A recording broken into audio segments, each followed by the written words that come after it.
There's a line from Tracy's book that I come back to again and again.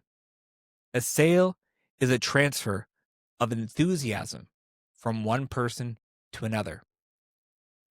Hear that carefully. A transfer, not a performance, not a presentation, not a demonstration of features or an explanation of benefits. A transfer. You're not convincing someone with logic.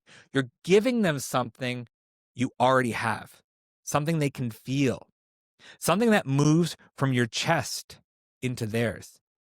And if you don't have it, if the enthusiasm isn't there, there's nothing to transfer. You're just making noise. Think about the last time you bought something you didn't plan to buy. A car, a piece of clothing, a gym membership, a service you weren't even looking for. Chances are the salesperson didn't convince you with facts. They didn't win you over with a spreadsheet of features. They infected you with their energy. They believed so deeply in what they were offering, felt it so completely, that you started believing it too. Their enthusiasm became your enthusiasm. Their certainty became your certainty. That's what selling actually is. Not pushing, not convincing, radiating. When you're lit up, people lean in. When you're flat, they walk away. I learned this lesson on a Movati Athletics sales floor. I was 20 years old, still new enough to be hungry, still green enough to not know all the tricks. But something about that environment, that energy, the culture, the belief that what we were doing actually helped people made every conversation feel alive. I remember one afternoon in particular, a guy walked in to ask about training packages. He'd been dragging his wife here for weeks, finally came in to talk. But his body language was closed, arms crossed, leaning back, expression that said, "Sell me if you can." Classic skeptic. And instead of retreating, instead of tightening up and going into convince mode, I felt something rise in my chest. This excitement, this certainty, because I knew, genuinely knew, that if this guy committed and followed through, his life was going to change. And I'd seen it happen 100 times. Guys who walked in skeptical, who didn't believe they could transform, who thought it was too late for them, and 6 months later, looked like different people, felt like different people, were different people. And I didn't hide that feeling. I let it come through. I talked about what training had done for me, for people I'd worked with. I painted a picture of what his life could look like, not with hype, not with pressure, with conviction. And somewhere in the middle of it, his arms uncrossed, his posture softened, his questions changed from challenges to curiosity. By the end, he didn't need convincing. He felt what I felt. That's the transfer. And here's the thing, though. You can't manufacture enthusiasm. You can fake it for a minute, maybe a conversation, maybe even a day. But over time, the mask slips. The act wears thin. Your real energy shows through.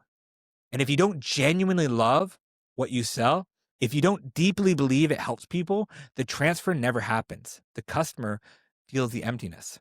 They feel the performance, and they don't trust it. So if your enthusiasm has been running low lately, if you've been going through the motions, if the fire has dimmed, the answer isn't to try harder to fake it. The answer is to reconnect with why you do this, to go back to the source, to remember why you got into this work in the first place. And if you can't remember, if it's been so long that you've forgotten, that's the work. Not a script, not a new technique, reconnection. Tracy says the best salespeople love their product and love selling. Not just like, love. They genuinely are excited to talk about what they offer. They feel that helping someone buy is one of the most important things they can do. And that energy, that love, creates an emotional field that customers walks into. Before a word is spoken, the feeling is already in the room. I remember a conversation I had with a fundraiser I was coaching. She was on my team in New Zealand. Solid numbers, good work ethic, but something felt off, like she was running at 70%. I asked her, "Do you love what you're selling?" She hesitated. "I like it. I believe in the cause. But love? That feels like a strong word." So I told her a story. There was a donor she signed up months earlier. Older woman, living on a pension, didn't have much, but she wanted to give, wanted to feel like she was making a difference. A few months later, the donor called the charity office. She'd received a letter from the child she was sponsoring, a little girl in Africa. The letter talked about going to a school for the first time and learning to read, about dreaming of becoming a teacher one day. The donor cried on the phone. She said it was the best money she'd ever spent. Said it made her feel like her life mattered. I asked my fundraiser, "What part of that story don't you love?" She went quiet. And then I saw it. The shift. The spark coming back. She wasn't just selling a product. She was connecting people to something meaningful. She was giving donors the chance to feel their lives mattered. She was changing the story of children halfway around the world. That's not a transaction, that's a transformation. She walked out of that conversation different. Her numbers climbed the rest of the month. Not because she learned a new technique, because she remembered why she was doing it. Enthusiasm isn't hype. Let me be clear about that. I'm not talking about being loud. I'm not talking about being aggressive. I'm not talking about bouncing off the walls energy. Enthusiasm, in its truest sense, is conviction made visible. It's the natural overflow of actually believing in what you do. It's calm, it's grounded, it's real. And when you have it, you don't have to push. People feel pulled towards you. They want what you have. They want to feel what you feel. Tracy says emotions are contagious. When you're positive, confident, enthusiastic, the customer picks it up. Not consciously, at an unconscious level. Their nervous system reads yours, and they start to feel what you feel.